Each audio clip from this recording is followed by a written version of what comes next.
In today's video, we're going to be taking a comprehensive look at the entire list of restricted free agents around the NHL. We're going to sort them by position and by their previous cap hits, just like we did with the UFAs in yesterday's video. We'll discuss that coming up next.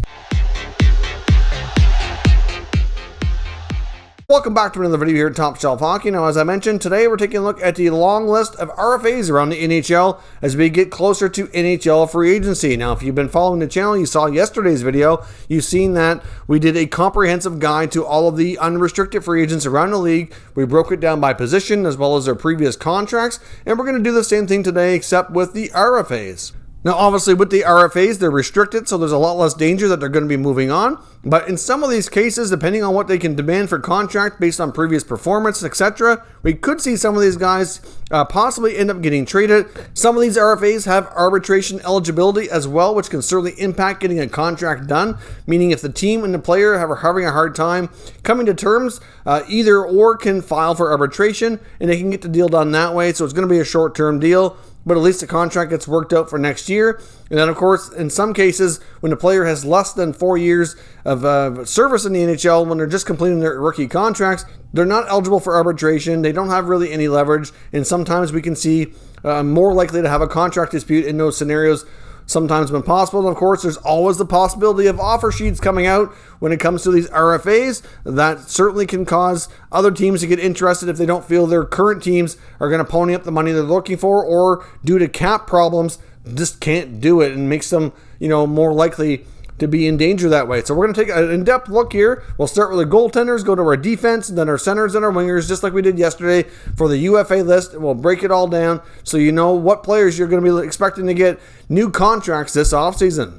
All right, so getting started with the goalies, we have Elias coming off his short-term deal to the Islanders. Of course, that's because he came over at a later age. He's already 25, but gained valuable experience this year. Certainly going to be an interesting signing in that regard. We get UC Saros in Nashville, who was arguably their MVP and certainly deserves some consideration for being one of the most valuable pieces around the league to their team, as well as in the Vezina conversation.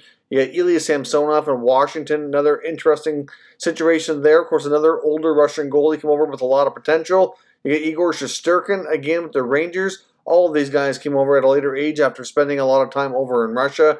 You've got Aiden Hill in Arizona, who could be a big piece for their future. You've got Philip Gustafsson in Ottawa, who certainly proved at the end of the year that he could be a very important piece for them as well.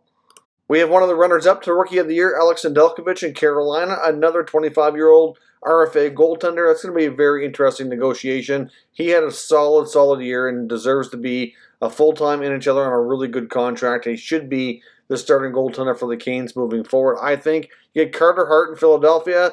Bad time for him to have a disappointing season, but this year couldn't have gone any worse for the 22-year-old, and it'll be interesting to see how he and the Flyers handle that contract. I do believe he'll get signed, but not going to be nearly as valuable as many of us thought it would be a year or two ago. We also have Joseph Corner in San Jose, who appeared in 10 games. Minor role there. That should be an easy one. And then you have Marcus Hogberg of the Senators.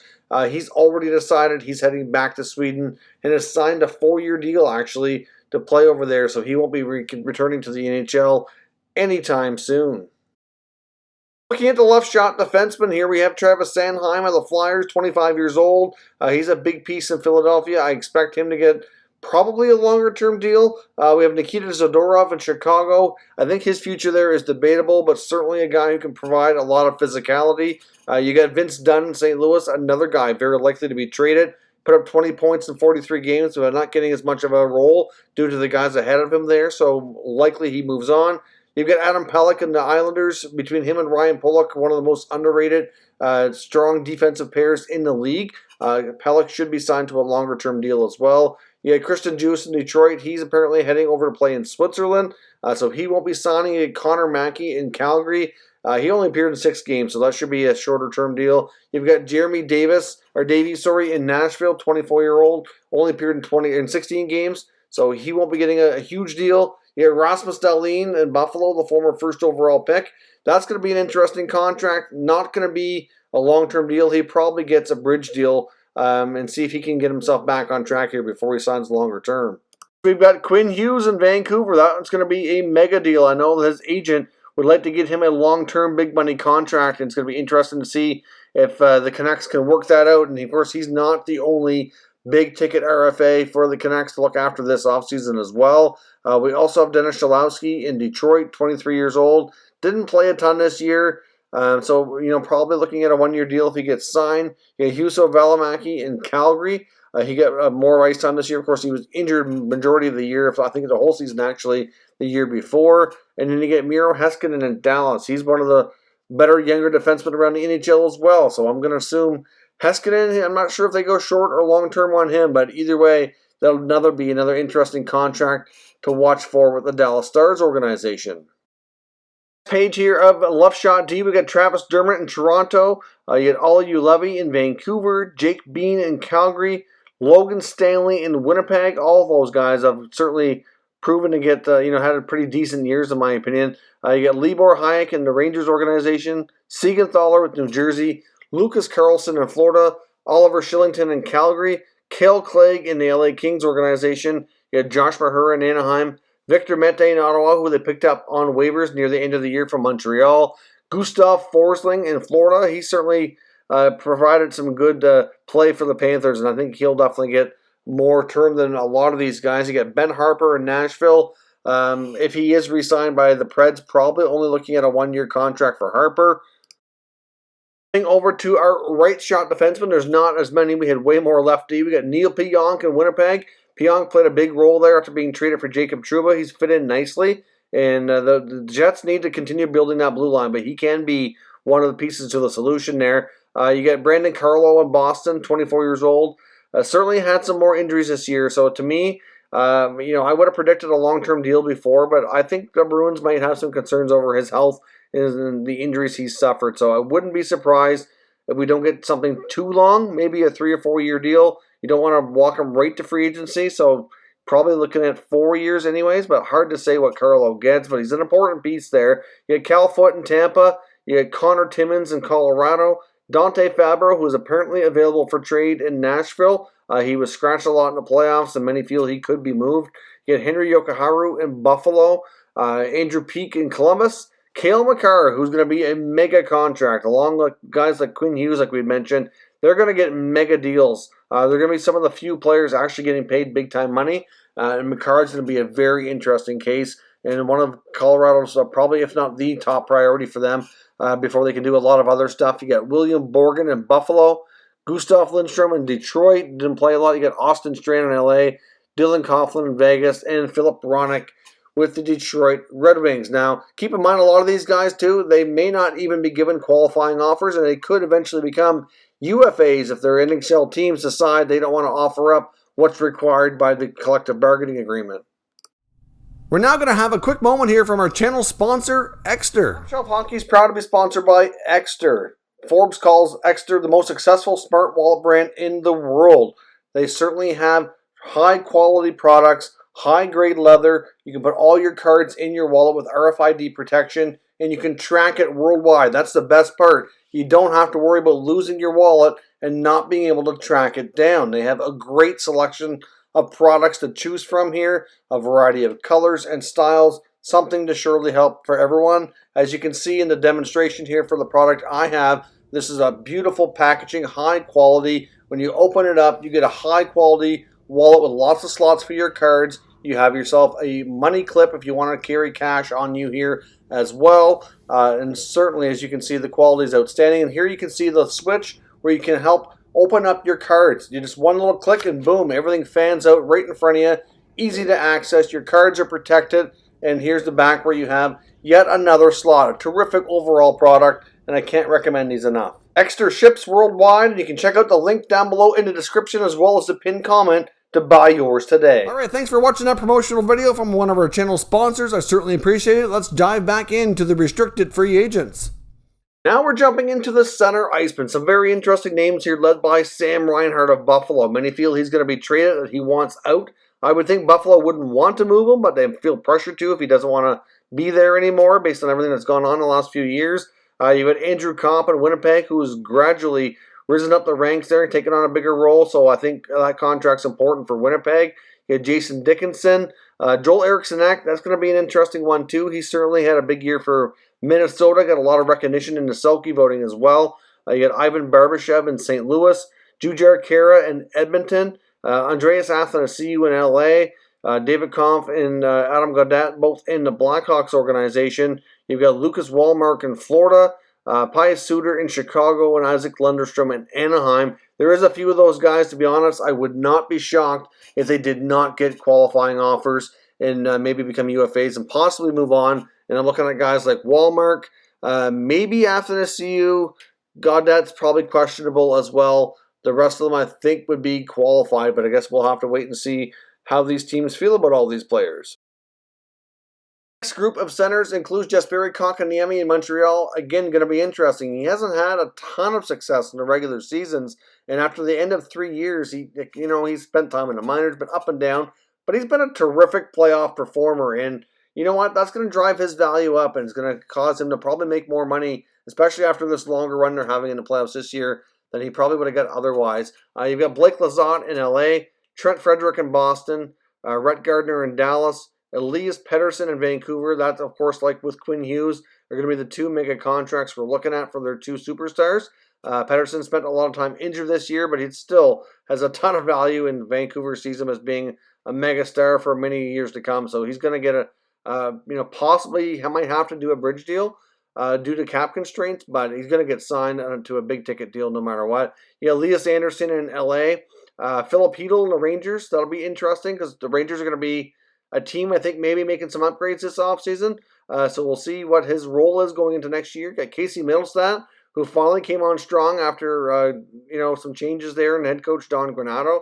So we'll see what his next contract looks like. You got Nick Merkley in New Jersey, Nolan Patrick in Philly. He's a player who apparently wants a fresh start and wants out, so he could be on the move. You got Tyson Jost in Colorado, Michael McLeod in New Jersey, as well as Brett Howden with the Rangers organization. Last group of centers includes Sam Steele in Anaheim, still not quite where he wants his career to be. Wouldn't be shocked if he was traded this year. You get Rasmus Asplund in Buffalo, Maxime Comtois in Anaheim. He's turned out to be a nice piece for them. I think he's got a lot of room to grow. A solid bridge deal for him makes sense. Yanni Kukkonen and Yegor Sharangovich in New Jersey were both surprise players for them this year. They both had really solid campaigns, and I think will get themselves some pretty good bridge deals as well. They're going to want to see more of that before they go long term, but still some great players that came in the surprise market, we could say. You get Noah Gregor in San Jose, Morgan Geekie in Carolina, John Hayden in Arizona, another RFA, Teddy Bluger in Pittsburgh. That'll be an interesting one because Pittsburgh's so tight on money. Drake Batherson in Ottawa, going to be a big deal for them. He actually should be listed more as a right winger because he does play center, but he really has been mostly a winger so far. But he certainly composed a part of that trio, their top line, being a big role for them moving forward. So Batherson likely gets, I'm going to say 4 or 5 years, around $4 to $5 million, most likely. Probably not a 4-year deal because it will walk him to free agency, but I'm going to say either 3 or like 5 or 6 is most likely. You got Juho Lamiko in Florida, Michael Amadio in Ottawa, Dylan Gambrell in San Jose, and Ross Colton in Tampa. Wouldn't be shocking if a few of these guys, like Amadio or maybe Lamiko, I wouldn't be completely surprised if they don't get qualified and might become UFAs here. To our left wingers, we are led by Patrik Laine, who needs a new deal yet again already. Going to be interesting to see what Columbus does here. I think they're heading towards more of a rebuild, and I don't know what Laine's role is going to be in that. So we'll see. Either way, he's going to get paid, but it's not going to be a huge amount. He's probably going to have to take a pay cut, prove himself again, and then get a better deal later is what I think he's going to have to do. You have Jacob Vrana in Detroit. He'll get paid a good deal from the Red Wings. Fiala in Minnesota has earned a longer-term deal as well, so we'll see how they handle that. You have Danton Heinen in Anaheim, another trade piece for them. I wouldn't be shocked if that happened. Sam Bennett's fit in really well in Florida, and we've seen more of that offensive game that we thought he would bring when he was drafted. So I'm not sure what they do for contract-wise, but you know what? He's a good fit there. He's definitely going to get a good-sized deal from the Panthers. You got Lehkonen in Montreal, Warren Foegele in Carolina, Anthony Beauvillier for the New York Islanders. That'll be an interesting piece because they're also very tight on space, but he's still a player that's proven to be relatively valuable for them. We've got Ryan Donato with the Sharks. Hard to say what happens there. He's bounced around really a lot in his young career. Has yet to find a solid spot. You get Anthony Duclair in Florida. Wouldn't be shocking if they did another 1-year deal with him, to be honest. He's still another 2 years away from being a UFA, and is a player who fit in nicely there, but I don't know how they feel about that. We'll see. You got Zach Sanford in St. Louis, another interesting piece, and Nick Ritchie in Boston. I think there is, for the most part, I'd be willing to bet Ritchie gets signed in the Bruins organization, but at the same time, wouldn't be completely shocked if they did move him too. I mean, there's going to be some juggling in that middle six for the Bruins this year for sure. Group of left-wing RFAs includes Zach Aston-Reese in Pittsburgh. We've got Adam Ernie in Detroit, Dominic Cahoon in Edmonton, Brady Tkachuk in Ottawa. That, to me, they need to sign a long-term deal and slap the C on his chest, but we'll see what they do. Brady is the clear-cut leader of that team, in my opinion. You get Kirill Dollar Bill Kaprizov. Now, that's going to be interesting. We've talked about the fact that his agent is already threatening that he's going to go back and play in the KHL. I'm not buying that just yet. I do think that's just a tactic to get them to open up the vault for more money. But still, it's a situation that's, they waited 5.5 years for this guy to come over. He's 24 going on 25, had a solid year as a superstar in the making. To play 1 year in league would be such a shame. So we'll see what they can work out. You got Mr. Svechnikov in Carolina, another solid year. So I think Svechnikov, I'm not sure how they handle that. I think they probably do a bridge deal, to be honest, let him continue to build himself up here. But that's certainly going to be another contract to watch. It could be a bigger one. You got Matthias Brome, Yoel Kiviranta, Alexei Texier, Michael Rasmussen in Detroit, Eli Tolvanen in Nashville, Brandon Hagel in Chicago, and of course, the other Mr. Svechnikov, Evgeny in Detroit.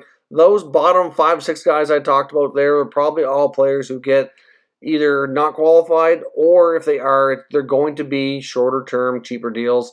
They're just not quite as established. Most of those guys, I think, will get contracts, with Svechnikov, maybe Rasmussen being the questionable ones in that group. But not least here, we've got Max Jones of the Anaheim Ducks, another guy who, like Sam Steele and Troy Terry and the other younger players there, haven't quite found that level that they were hoping they would so far. So not sure what the future holds for him. We've got Connor Garland, who apparently is very interested in possibly getting traded. There's some frustration apparently between Garland, his agent, and the team. The agent has submitted multiple proposals for contracts, and the team has yet to even acknowledge it. So I'm not sure what they're doing there, but that's a young player with a lot of talent that they could end up losing or end up trading, and they wouldn't lose him for nothing. But still, a player who could be elsewhere next year. You got Dryden Hunt, also in Arizona, Nicholas Kamano in Dallas, Dal Cole in the Islanders organization, Mark Jankowski of Pittsburgh, and Alexander Volkov round out the rest of your left wingers. The right wingers, just like the defense, there's not nearly as many righties as there are lefties here to talk about. So on the right side, we actually have a couple that are left shot guys that play the right wing. You get Pavel Buchnevich with the Rangers organization. He needs a new deal. He had a solid year for them. So I'm not sure what kind of contract he gets, but he earned himself a decent raise, that's for sure. You get Robert Thomas in St. Louis.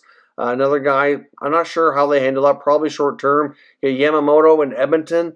Another player who's been up and down the last few years, so probably short term. Julian Gauthier with the Rangers. That'll be interesting. I think Gerard Gallant coming in is going to be good for him. I think if David Quinn would have stuck around, I'd say Gauthier would be gone. But I think under Gallant, he'll probably get another 1 year deal and see what he can do. You had Jace Horlock with Vancouver, Dylan Dubé in Calgary, Trevor Moore of the LA Kings, Jordan Kyrou, who certainly had a bit of a breakout season with the Blues.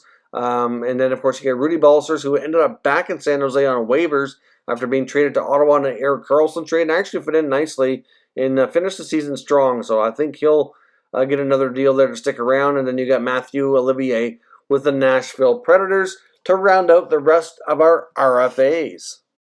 So that is the long, comprehensive list here of all the RFAs around the NHL. Certainly let me know your thoughts on some of these guys. Which ones do you think are most offer sheet likely to happen? Some of these deals, do you think there's a possibility of seeing some trades? I want to know all your thoughts in the comments, and we'll discuss further. If you're new to the channel, make sure you subscribe and stick around. We'll keep you up to date with all the latest news on all 32 NHL teams. Thank you for watching, and I'll catch you next time.